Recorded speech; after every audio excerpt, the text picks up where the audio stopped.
Hi, everyone. Thank you so much for being here. So my name is Thibauld Favre. I'm the CEO of a company called Fermint. I'm also a part-time partner at an accelerator called The Family. And so yeah, first, like over the past 12 months, I've been working on a new model for financing organizations. And all this research accumulated in the release of a white paper. It was in October, and it received a very warm welcome by the community. And most of you, like I see you're here, so thank you very much for that. And so today, what I want to do is I want to talk to you about continuous financing. And more exactly, how do you finance a decentralized project? How do you finance a DAO? Because so not every DAO needs to be financed. Like if your DAO is making revenues either through mining rewards or if you collect trading fees on a decentralized exchange, like your DAO probably is already making revenues. But most of the time when we talk about DAOs, we talk about a governance way to allocate money, but not so much on how it gets financed in the first place. So that's what I'm going to focus on. So obviously, when you want to finance your DAO, you have several options, right? So you could say, okay, maybe we could go on a loan and take out a loan. But the problem with taking out a loan is like, as a DAO, you don't have much collateral, you don't have much assets. So it's very hard to think that somebody would be willing to give you a significant amount of money. You can rely on donations. Obviously, this works, but it's not very sustainable. The best way is obviously to get investors, but then the question is like, what is the promise that you give to investors who invest in your DAO? Because obviously, if you start a DAO, I guess it's not to sell it to Google in the next 5 years. So then the question is like, what is the promise? What is the value that you offer to investors?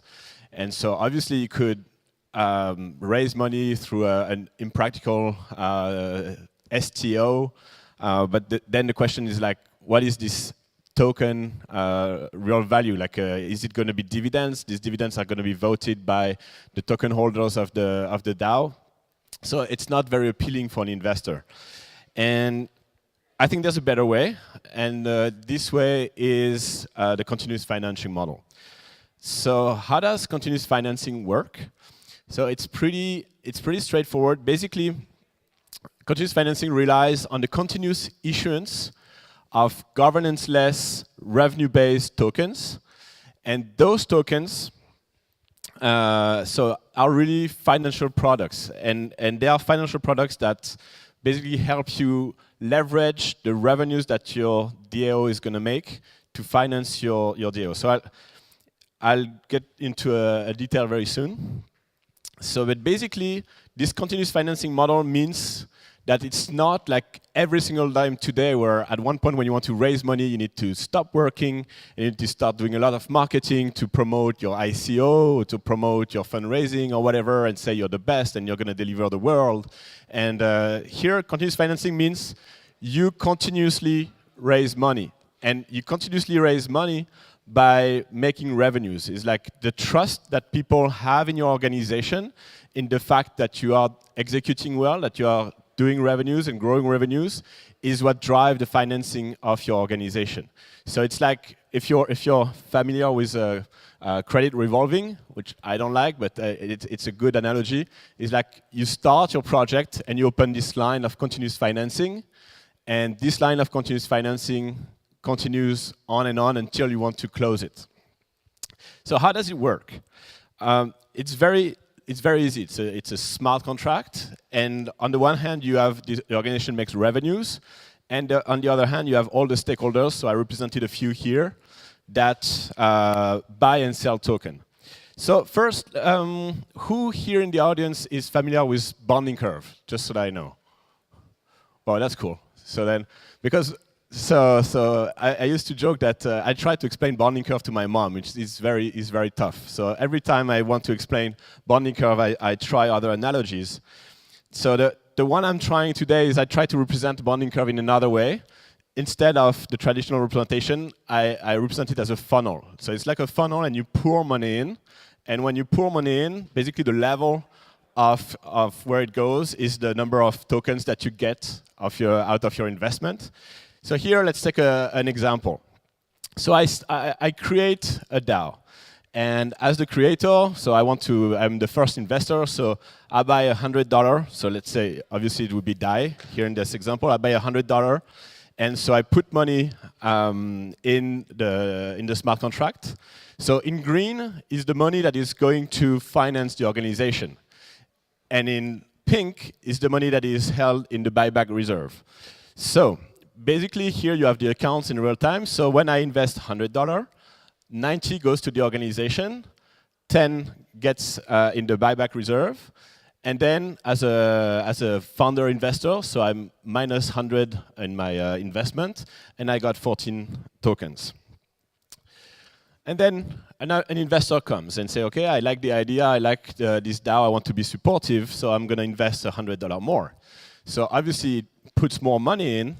For the $100, we see that he gets obviously less tokens, so he's going to get 5.86 token here in that case. And so now the organization has $90 more, the reserve has $20 more, and the investor has 5.86 tokens. Now the organization makes its first sale. So a sale could be anything. If you're selling a service or product, it could be a mining reward, it could be trading fee, but basically the organization makes revenue. And so when you make revenue, so there's a parameter here. So a percentage of your revenue is committed to the continuous financing. So here, let's say it's 5%. So in that case, 5% of the revenue of the sale you made is used to mint new tokens. And this revenue is going 100% in the buyback reserve. So the $5 are going to the buyback reserve to increase it. So then you see that the organization has fair. So every time the organization is going to commit revenue into the continuous financing, it will get more tokens. And these tokens the organization can use to do whatever they want. Like the organization can either keep it can give it to employees, use it to incentivize strategic stakeholder in the community. It's really up to the organization to decide what it wants to do with the token. And if it earns too many tokens, it can also burn the tokens. And if the tokens are burnt, then the value is redistributed equally to all the other token holders. So, okay, you made your first sale, then the investor feels confident and decides to reinvest, say, well, that's great, this DAO is working. So here's another key aspect. As an investor, it doesn't make sense to invest all in, like say, okay, at T0, I want to invest a lot of money. No, you'd rather spread out your investment. It's a better investment decision. So you reinvest $100. So you get more tokens, so the same mechanism applies. And then the organization makes a bigger sale, like sells $1,000. So same 5% of the revenue, so $50 here, are going to go to the buyback reserve and gets the organization more tokens.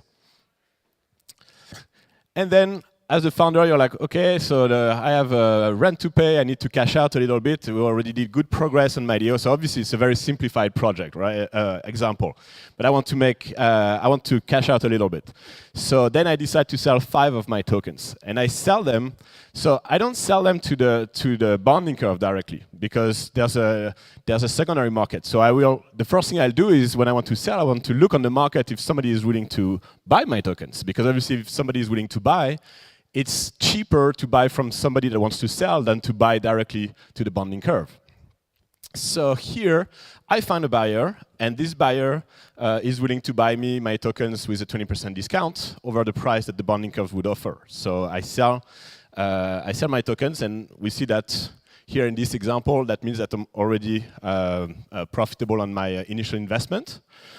But then, let's say I want to sell more. I want to sell more, but there's no more buyer on the secondary market. So then I can sell directly to the bonding curve. So and when I sell to the bonding curve, what happens is the buyback reserve buys my tokens back. So I get a proportional amount of my 5 tokens from the buyback reserve. So here's $28. And when the bonding curves buy back the tokens, it removes them from the supply, from the outstanding supply. So the supply decreases and the buying price of the token decreases also. So And obviously, when I sell to the buyback reserve, my price is much lower than if I were to sell it on the secondary market. So then the investor, as an investor, you remain bullish on the business and the revenue model of this DAO. And so you decide to reinvest because, okay, the buying price has been lowered because as a founder, I sold my tokens to the bonding curve, so the supply got decreased. And so I reinvest and I get more tokens. The organization makes a new sale, and then as an investor, I want to cash out part of my initial investment. So same, I sell it on the secondary market. There's a glitch on the presentation, okay. This way I can cash out of my earlier investment. So as you see, it's like a very flexible model. It's completely permissionless investment. Like anybody can invest at any time when they want. Obviously, the earlier you invest, the bigger your reward, but also the bigger your risk. And this model really enables organizations to finance themselves only by focusing on what they do best, which is doing what the project is supposed to do, and not trying to become a startup entrepreneur trying to raise funds and convince people. No, just do what you're good at, do your DAO, do what you want to deliver to the world, and supportive people can come and invest in what you're doing. So what makes this financing model better? So a lot of things. So first, as I said, the continuous financing aspect. So this is really important. It means that you set it up once, and then you just do your business. You execute, you do your project, and that will drive investors. Because here, it's not like an IPO. Because when you do an IPO, if you're familiar with that, when you do IPO, you raise a lot of money at the beginning, but then it's pure secondary market.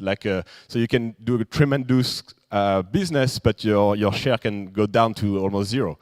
Here, there's this, the fact that the token is really tied to the revenue you make, means that at one point, your token, if you do business, if you do a lot of revenue, your token will go up in value.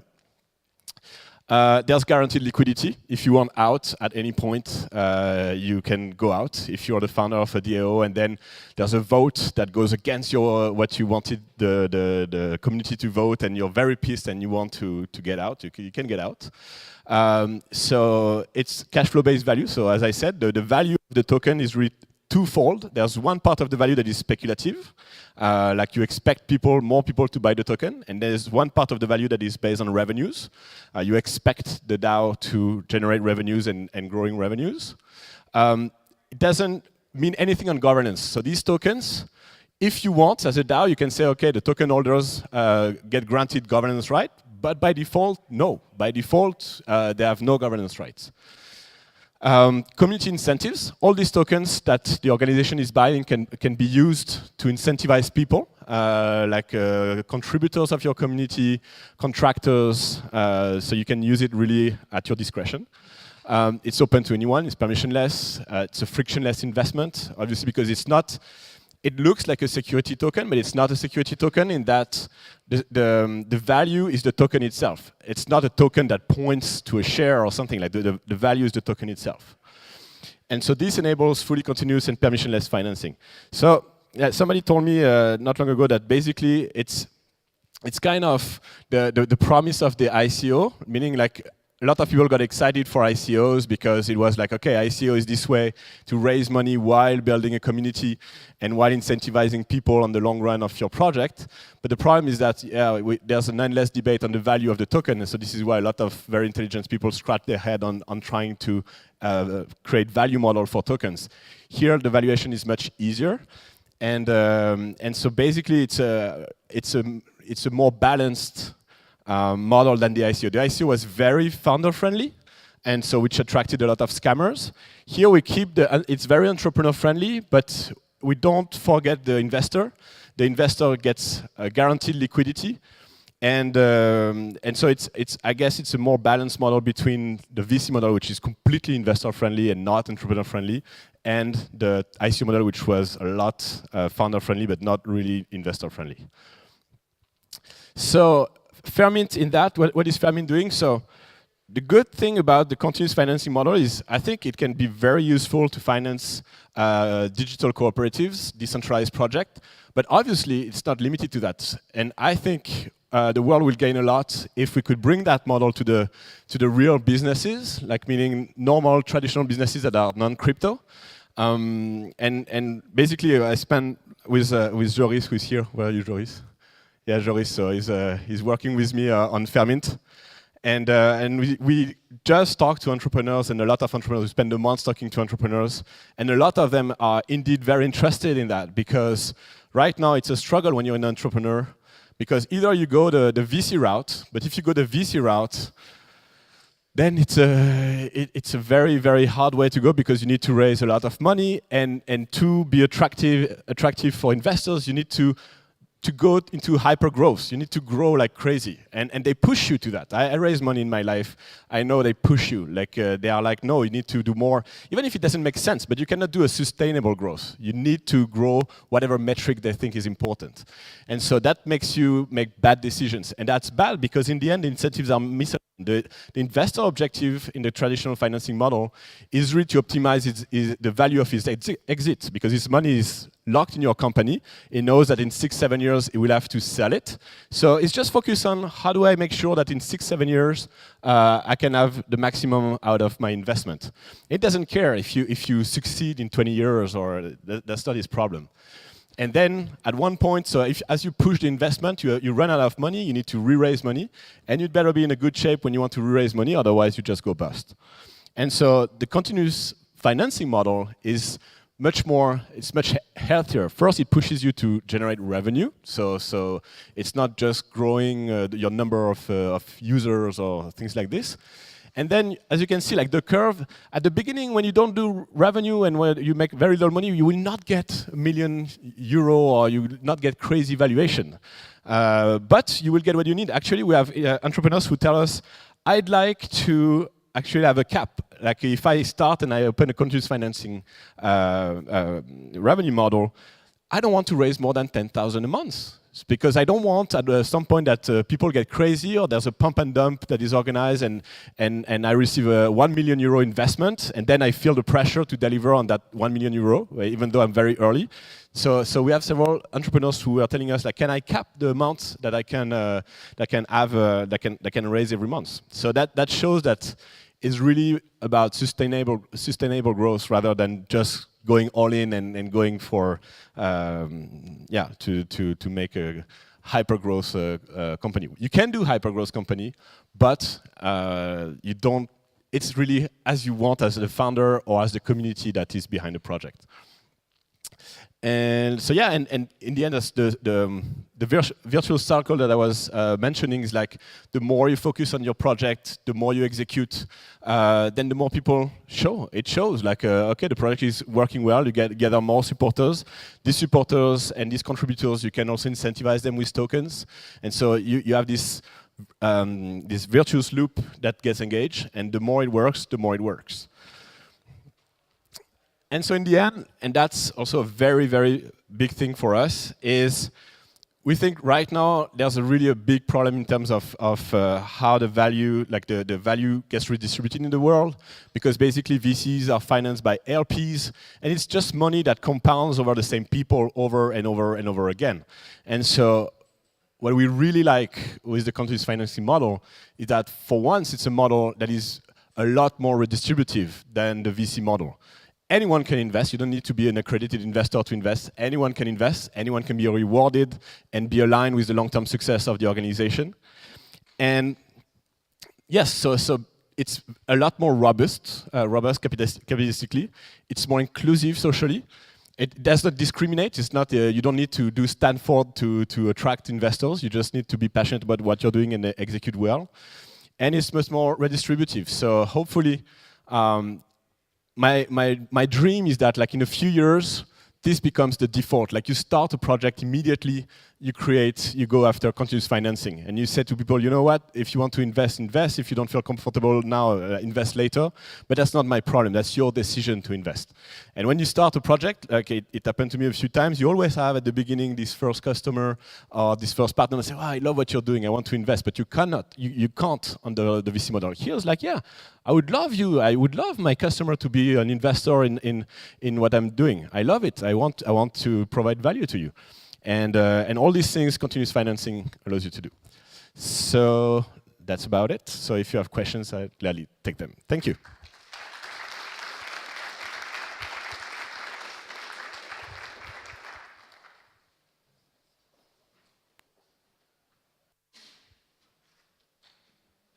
Thank you, Thibauld, for this dynamic presentation.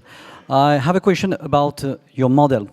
For the first investor, when he invests $100, there is $10 that put in a reserve, and he's got fair coins back. What about the $90 that goes to the companies? What is the account treatment? Is it an investment? So will he receive equities from the companies back, or is it a turnover that companies? So, very good question. So, in terms of regulation, so that's a lot of things that we focus on also on Fairmint is like to figure out the regulation. So, it's really a financial product. So, it's not revenue; it's an investment. And so, I can already give a definitive answer for France. We received it last week. So, in France, believe it or not, but this token of a continuous organization is treated as a utility token. It's not a security token. Because in France, unlike in the US, where the definition is super broad, in France, like, no, you are security if you're this, and this is very well defined. And if you're not in this particular definitions, then that means that you're part of the new token law that they are enacting right now, and basically you are a utility token. And so basically, to answer your questions, it's really like if you would, it's new financial products. So you would emit, for example, bonds. It's like exactly the right parallel is like your company, you emit bonds. So that's the same kind of this, in terms of accounting, this is how it goes. And in the US, to answer in the US, so obviously this is a security. And so in the US, we'll have to fit the CF model, the CF exemption, so the crowdfunding exemption in the US. So the crowdfunding exemption in the US allows organizations to raise up to $1 million a year with an unlimited amount of investor and non-accredited investor. So that's the model where it fits in. Yeah, a question on my side. What's the business model of Fairmint? So that's a very good question. Right now we're debating it. If you ask me, I'd like to be super aligned with the project, and right now I think what I would love is say, okay, Fairmint gets a part of the early tokens, like no fees, nothing, but just like for example, I'd say $10,000 of value in early tokens, meaning if it works for you, it works for Fairmint. If it doesn't work for you, it doesn't work for Fairmint. And then there's no fee. So it's twofold. It could be a fee model, but personally, I would love to be in a more fun model where you have a part of the early token, because then that means also that the tokens can flow around the ecosystem, and because if we go into a fee model, then we'll want the transactions to happen on Fairmint. And so then you have an incentivized to close your walls and things like this. And I think it would be much more valuable for the organization to be able to do whatever it wants and trade its token wherever it wants. And so to align this, I think to have the early tokens would be the best way. That's my take, and I really, if you have ideas, I really take them here. Yep. Sorry, I will make one question. So I understand that the slope of the bonding curve is to recreate the fact that it's like the valuation of the company grows, in a sense, similar to that concept. So in standard VC funding, this valuation is subjective and changes with time. It should grow, but sometimes it can even go down. Yep. But the amount it goes up is subjective. So this bonding curve kind of hard code this valuation raise. I wonder if getting rid of this subjective price definition is not something you lose. So it's a good question. basically, so first thing compared to the VC model, on the VC model, you can always go up.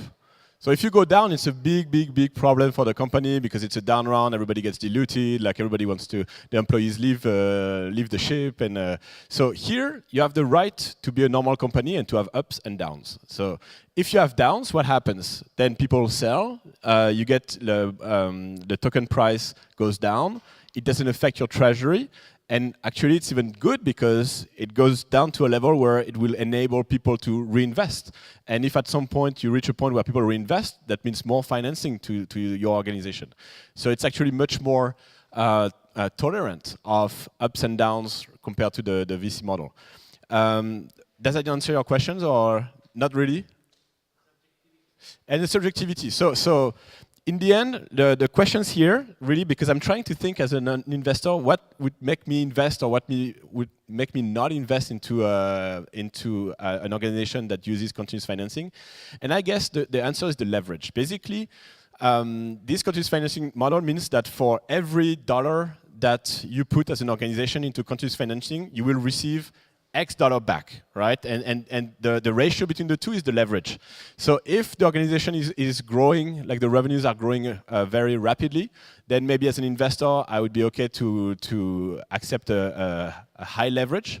And the slower the growth, then the less leverage I would accept. For example, if I take an example of a company that is not growing at all, like you have a coffee shop, one coffee shop, the revenue is just flat.